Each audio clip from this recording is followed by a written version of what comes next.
दिल्ली की मुख्यमंत्री रेखा गुप्ता ने मंगलवार को शराब नीति को लेकर कैग रिपोर्ट विधानसभा के पटल पर रखी।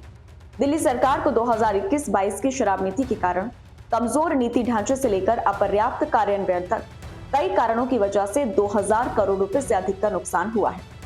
रिपोर्ट में लाइसेंस जारी करने की प्रक्रिया में उल्लंघनों को भी चिन्हित किया गया है।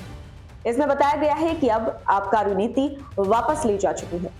नीति गठन को लेकर बदलाव सजेस्ट करने के लिए गठित एक विशेषज्ञ पैनल की सिफारिशों को तत्कालीन उप मुख्यमंत्री और आबकारी मंत्री मनीष सिसोदिया ने नजरअंदाज कर दिया था।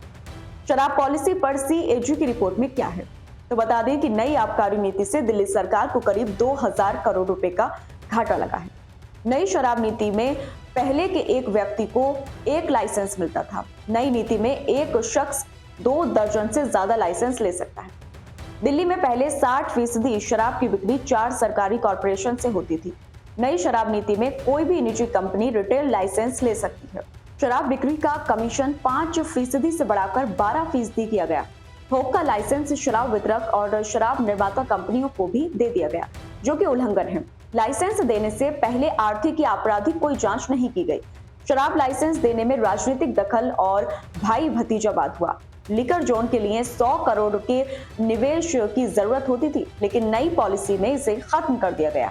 कैबिनेट की मंजूरी लेने के लिए नियमों का उल्लंघन हुआ। शराब की दुकान खोलने में नियमों को ताक पर रखकर अवैध शराब की दुकानें खोली गई।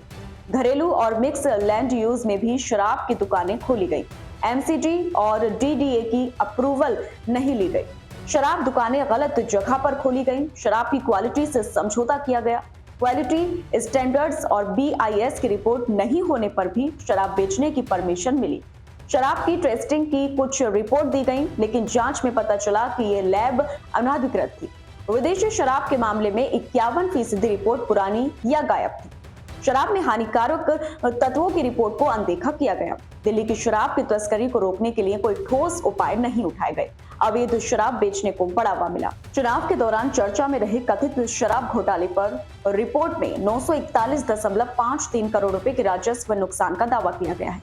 इसमें कहा गया है कि नॉन कन्फर्मिंग नगरपालिका वार्डों में शराब की दुकानें खोलने के लिए समय पर अनुमति नहीं ली गई। नॉन कन्फर्मिंग एरिया वे क्षेत्र होते हैं जो शराब की दुकानें खोलने के लिए भूमि उपयोग मानदंडों के अनुरूप नहीं है।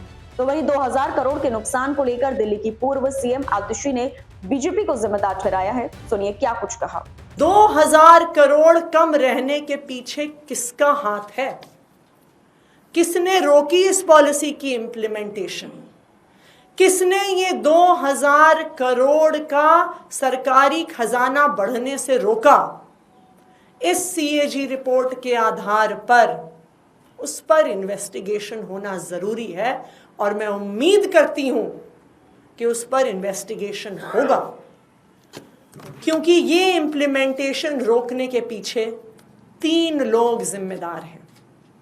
सबसे पहले भारतीय जनता पार्टी के लेफ्टिनेंट गवर्नर, सबसे पहले कसूरवार, जिन्होंने न्यू एक्साइज पॉलिसी इंप्लीमेंट नहीं होने दी।